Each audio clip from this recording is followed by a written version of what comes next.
Indonesia दुनिया का तीसरा सबसे बड़ा लोकतंत्र है। यहाँ 20 करोड़ से अधिक पंजीकृत मतदाता हैं।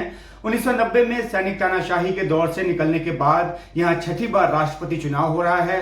साथ ही साथ संसदीय और स्थानीय निकाय के चुनाव भी हो रहे हैं। 14 फरवरी को मतदान के बाद वोटों की गिनती का काम जारी है।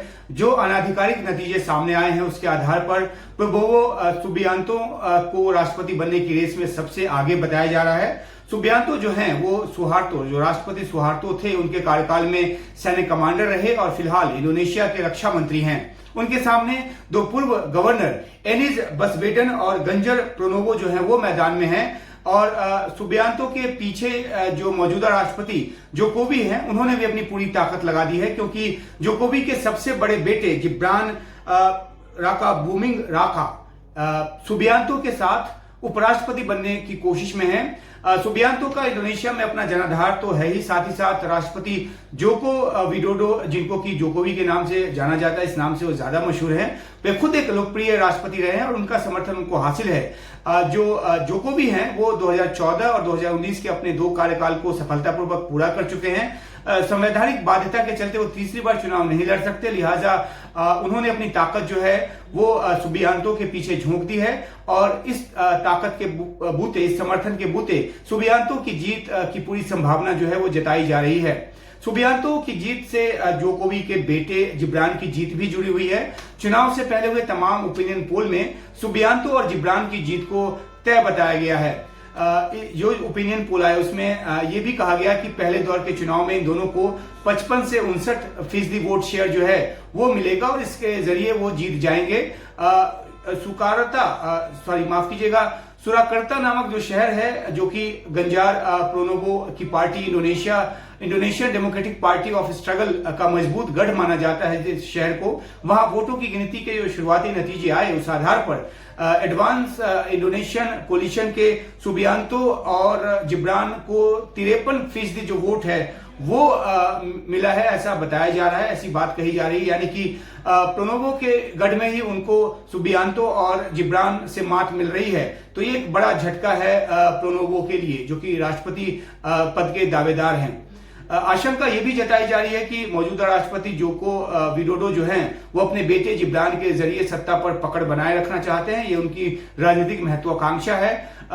सुबियांतो क्योंकि एक मिलिट्री कमांडर रहे हैं, 1990 से 1998 में राष्ट्रपति सुहार्तो का जो दौर रहा, कार्यकाल रहा, उस दौरान वे अपने विपक्षी नेताओं के खिलाफ उन्होंने काफी कठोर कदम उठाया और इस बात के लिए वो काफी बदनाम रहे।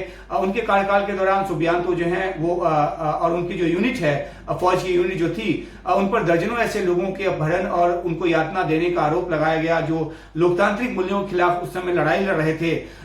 सुबियांतो पे को इन आरोपों से बाद में बरी कर दिया गया और सन 2000 में वो स्वेच्छा से निर्वासन के लिए जॉर्डन चले गए, लेकिन कई सालों के बाद जो है वो वापस लौट आए। और सुबियांतो पे इसके अलावा और भी ज्यादा गंभीर आरोप हैं, जैसे कि ईस्ट तिमोर में अत्याचार के आरोप में उन पर आरोप भी लगे।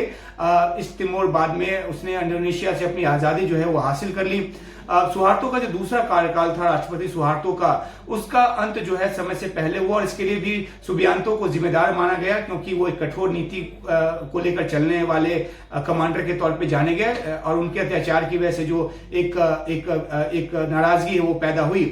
सुबियांतो अकूत संपत्ति के मालिक हैं और राष्ट्रपति जोकोवी ने जब वो जॉर्डन से लौट कर आए सुबियांतो, उसके बाद जोकोवी ने उनको अपने मंत्रिमंडल में बतौर रक्षा मंत्री शामिल कर लिया और अब राष्ट्रपति चुनाव जीतने जा रहे हैं। इस तरह के जो रुझान है वो मिल रहे हैं। तो ऐसे में इंडोनेशिया में फिर से तानाशाही के दौर की शुरुआत का खतरा भी जो है वो बताया जा रहा है। हालांकि चुनाव से पहले सुबियांतो ने अपने रुख को नरम दिखाने की पूरी कोशिश की है। अधिकतर वोटर जो हैं वो राष्ट्रपति जोकोवी की जो नीति है उसको जारी रखने के पक्षधर हैं और इन नीतियों में इंडोनेशिया की राजधानी को जकार्ता से हटाकर बोर्नियो द्वीप पर ले जाने का फैसला भी जो है वो शामिल है।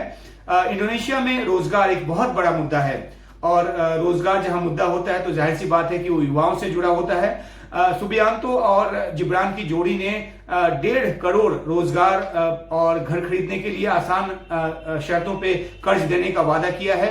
और ये जो वादा है, चुनावी वादा जो है, वो युवा वोटरों को ये बहुत पसंद आया है और सुबियांतो की जीत में इसका बड़ा योगदान होगा, ये भी माना जा रहा है। हालांकि चुनाव का अंतिम नतीजा अभी आना बाकी है, लेकिन ये आशंका बरकरार है कि क्या इंडोनेशिया तानाशाही के दौर में वापस जाएगा या लोकतांत्रिक मूल्यों के साथ खड़ा रहेगा।